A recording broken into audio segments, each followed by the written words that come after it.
A Braskem entrevista a crítica de arte e escritora francesa Catherine Millet.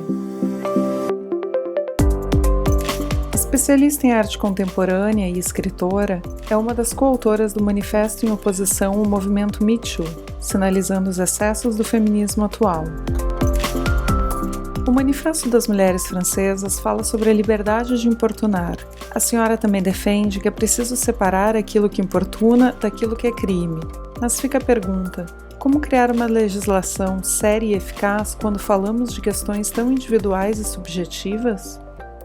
À l'origine de notre tribune, il y avait en effet l'idée de faire une différence entre ce qui relevait vraiment du crime, c'est-à-dire un viol, ou ce qui relève de ce qu'on appelle un délit, c'est-à-dire vraiment quelque chose qui est condamné par la loi, et ça, bien sûr, il n'est pas question pour nous de le nier.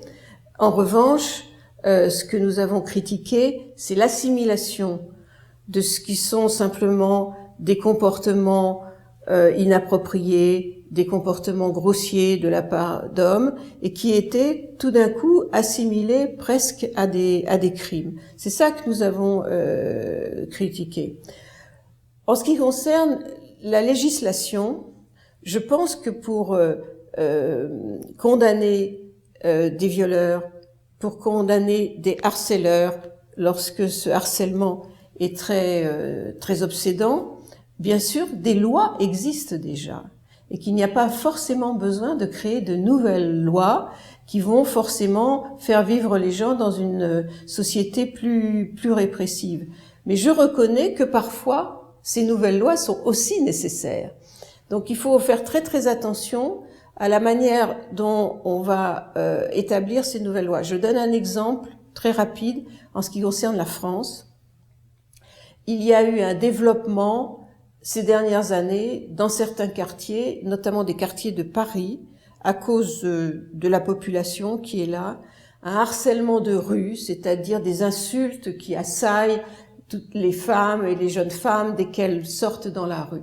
Et ça a pris une telle dimension que le projet de loi qui a été mis en route par le gouvernement français se justifie. Parce que là, le phénomène a pris des dimensions, en effet, qui empêchent parfois les femmes de vivre normalement dans ces quartiers. Donc voilà, je pense qu'il ne faut pas multiplier à l'infini les lois, et que simplement il faut réfléchir très attentivement aux moments et aux situations qui nécessitent en effet une nouvelle loi. Quais mulheres deveriam ser ouvidas atualmente? Na sua opinião, há escritoras e líderes que se destacam por suas posições na luta pela igualdade? Forcément, ce sont des femmes qui sont des intellectuelles, des femmes qui écrivent, qui ont des responsabilités dans la fonction publique, par exemple, qui vont prendre la parole plus facilement que des femmes qui n'ont pas accès aux médias, ça va de soi. Bon, et en fait, très souvent, lorsqu'on se trouve dans cette situation d'être un peu médiatisé, on en profite pour parler aussi au nom des autres femmes. Et notre démarche avec cette tribune parue dans le journal Le Monde, c'est parce que on avait l'impression qu'autour de nous, beaucoup de femmes nous disaient: mais ce mouvement MeToo, mais ils exagèrent, moi je suis pas d'accord. Oui, il y a des choses qui sont importantes de dire aujourd'hui, mais quand même, il y a aussi beaucoup de confusion. Et je pense que c'est une des raisons pour lesquelles nous, on s'est exprimé, c'est-à-dire que on a eu l'impression qu'on exprimait aussi une opinion qui était partagée par beaucoup de femmes, beaucoup plus que celles simplement même qui ont signé la tribune. Existe alguma luta universal feminina que ultrapasse todas as fronteiras culturais? Como a senhora definiria a situação global da mulher atualmente? Ce mouvement MeToo, je crois qu'il n'a pas été suffisamment attentif aux différences de situation des femmes selon les pays.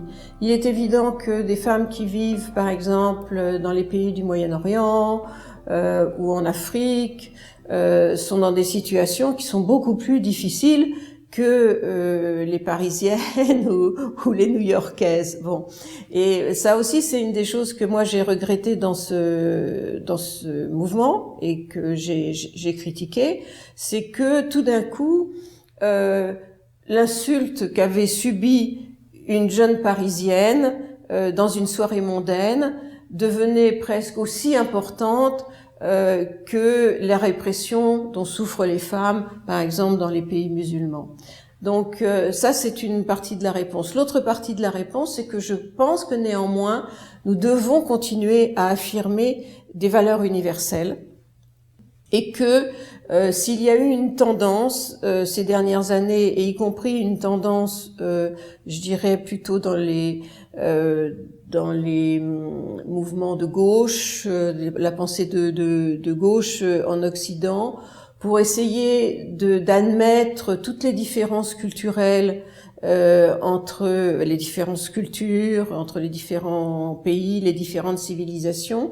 Il y a quand même, de mon point de vue, et je suis pas la seule à penser ça, des valeurs universelles qui doivent être conservées. Et par exemple, ça a recoupé la discussion en France sur le port du voile. Moi, je continue à penser que le port du voile pour les femmes, donc les musulmanes, c'est une façon pour les hommes d'exercer comme ça un pouvoir sur elles. Certes, certaines l'acceptent facilement, mais je continuerai, moi, à combattre le port du voile. Je trouve que c'est quelque chose qui est répressif pour les femmes.